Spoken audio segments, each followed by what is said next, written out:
بسم اللہ الرحمن الرحیم۔ آج کا ہمارا مسئلہ ہے انبیاء علیہم السلام پر بنائی گئی فلموں کا حکم۔ تو واقعی بہت افسوس کی بات ہے، مسلمان اتنی خطرناک باتوں سے لا علم کیوں ہیں؟ لہٰذا اب بھی وقت ہے، ضرور سنیے اس مسئلے کو۔ محترم ناظرین، اگر آپ کو اس طرح کی نہایت اہم اور ضروری مسائل سننے اور سمجھنے کی ضرورت ہے تو اس کے لیے ہمارے اس چینل کو سبسکرائب کیجیے۔ اگر ویڈیو پسند آ جائے تو اس کو لائک کیجیے، اس پر کمنٹ بھی کیجیے۔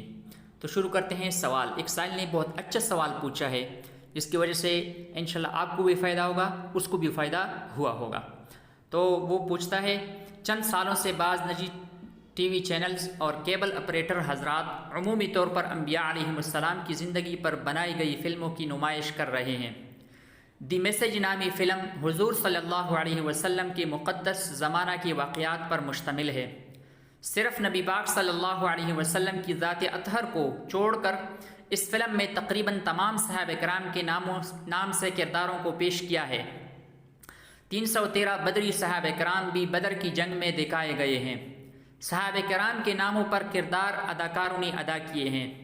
آج کل پیغام پروڈکشن نامی ادارے نے انبیاء علیہم السلام کی زندگی پر فلمائی گئی فلموں کا اردو زبان میں ترجمہ کر کے پھیلانا شروع کر رکھا ہے۔ ان فلموں میں حضرت آدم علیہ السلام، حضرت یوسف علیہ السلام، حضرت سلیمان علیہ السلام، حضرت ابراہیم علیہ السلام، حضرت عیسیٰ علیہ السلام، حضرت مریم علیہ السلام ان کے فرضی کردار پیش کیے گئے ہیں۔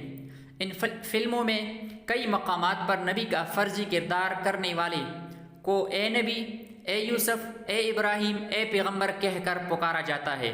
اسی طرح یہ فرضی کردار بھی کئی مقامات پر اپنے ڈائلاگ سے خود کو اللہ کا پیغمبر کہتے ہیں، نعوذ باللہ۔ ان فلموں میں انبیاء علیہم السلام کے ناموں سے جن کرداروں کو دکھایا گیا ہے ان کو بار بار اس طرح پکارا جاتا ہے جیسے کسی عام آدمی کو پکارا جاتا ہے۔ ایک انسان کو حضرت جبرائیل علیہ السلام کے نام سے کردار دیا گیا ہے جو کئی بار وحی لاتا دکھائی دیتا ہے، نعوذ باللہ۔ اسی طرح انبیاء علیہم السلام کے نام سے بنائے گئے کرداروں پر ٹھٹا، پاگل، مجنون کہنا وغیرہ بھی فلمایا گیا ہے دوسری فلموں میں۔ ایسی ہی کئی توہین پر مبنی مثالیں ان فلموں میں حد سے زیادہ موجود ہیں۔ تو اس حوالے سے آپ سے مندرجہ ذیل سوالات شریعت مطہرہ کی روشنی میں جواب طلب ہیں۔ کل 8 سوالات ہیں۔ سوال نمبر 1، کیا اسلام میں اس بات کی گنجائش ہے کہ انبیاء اور صحابہ پر فلمیں یا ڈرامے تیار کیے جائیں؟ ان فلموں کی شریعت میں کیا حیثیت ہے؟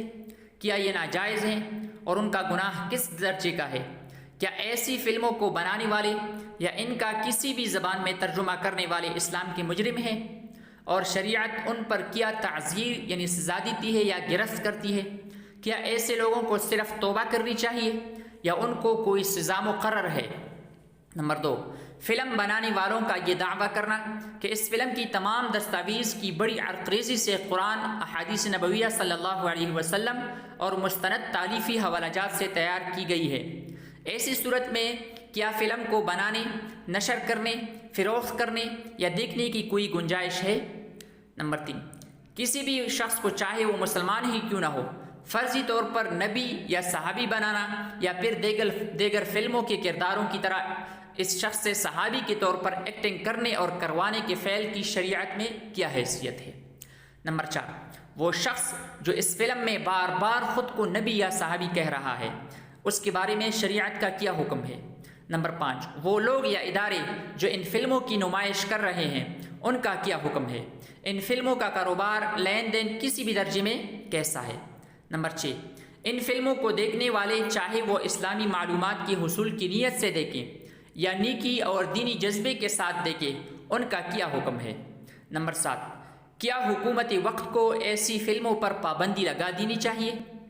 نمبر 8، جو لوگ اس فتنہ کی شدت سے آگاہ ہیں، بالخصوص دینی طبقہ سے منسلک ذمہ داران، ان کو اس سلسلہ میں کیا کردار ادا کرنا چاہیے؟ اور جانتے بوجھتے آنکھیں بند کرنے والے اور اس گناہ پر خاموشی اختیار کرنے والوں کے بارے میں کیا رائے ہے؟ جواب عنایت فرما کر رہنمائی فرمائے۔ السلام۔ تو شروع کرتے ہیں جواب۔ انبیاء علیہم السلام کی مقدس زندگیوں پر بنائی گئی فلموں میں ان کی توہین اور بے ادبی کا پہلو نکلتا ہے اور انبیاء علیہم السلام کی ادنا سے ادنا توہین کرنا بھی کفر ہے۔ امام محمد بن سحنون المالکی رحمہ اللہ نے اس پر اجماع نقل کیا ہے۔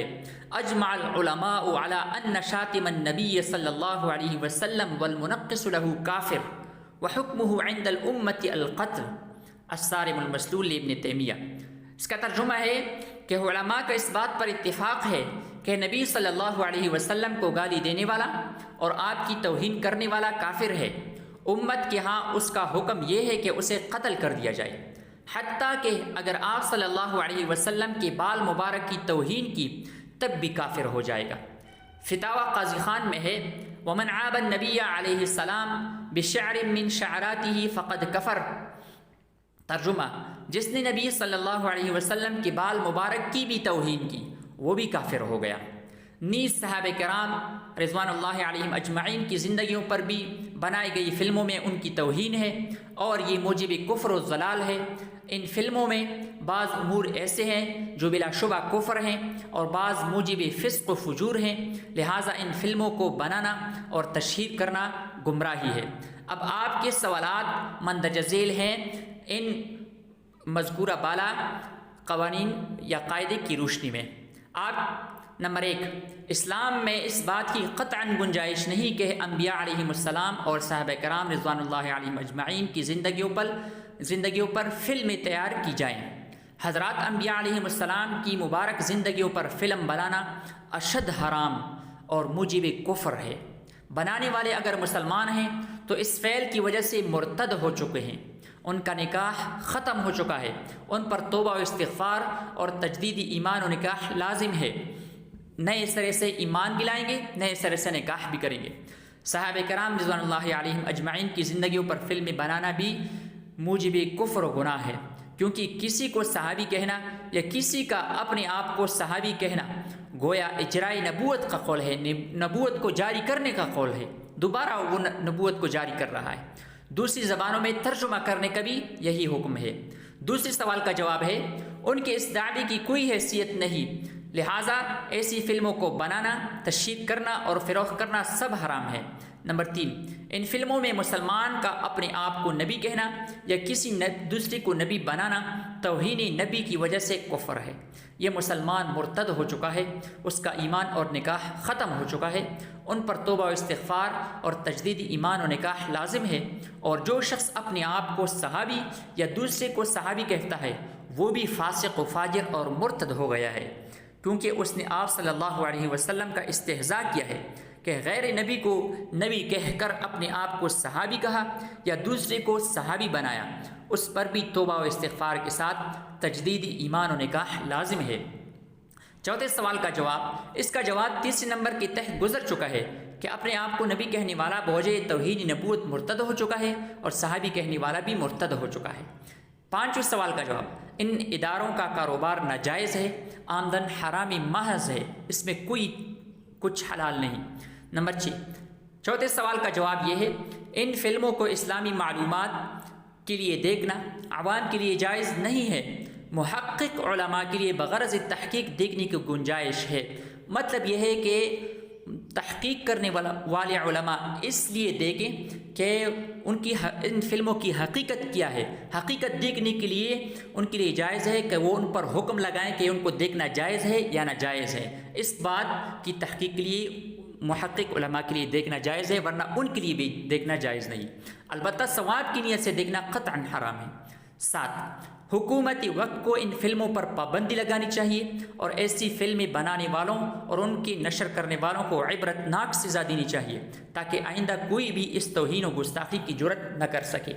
8ویں سوال کا جواب یہ ہے کہ مذہبی و غیر مذہبی ہر فرد و تحریک کا فریضہ ہے کہ وہ ان فلموں کے بنانے اور نشر کیے جانے کے خلاف تحریک چلائیں اور حکومتی وقت سے اس کے انسداد کے لیے پرزور مطالبہ کریں۔ واللہ تعالی اعلم۔ محترم ناظرین، اگر آپ کو اس طرح کی نہایت اہم اور ضروری مسائل سننے اور سمجھنے کی ضرورت ہے تو اس کے لیے ہمارے اس چینل کو سبسکرائب کیجیے اور اس ویڈیو کو لائک کیجیے، اور ہو سکے تو اس پر ماشاءاللہ جزاک اللہ وغیرہ کا کمنٹ بھی کیجیے، ہم آپ کی مشکور رہیں گے۔ جزاکم اللہ خیرہ۔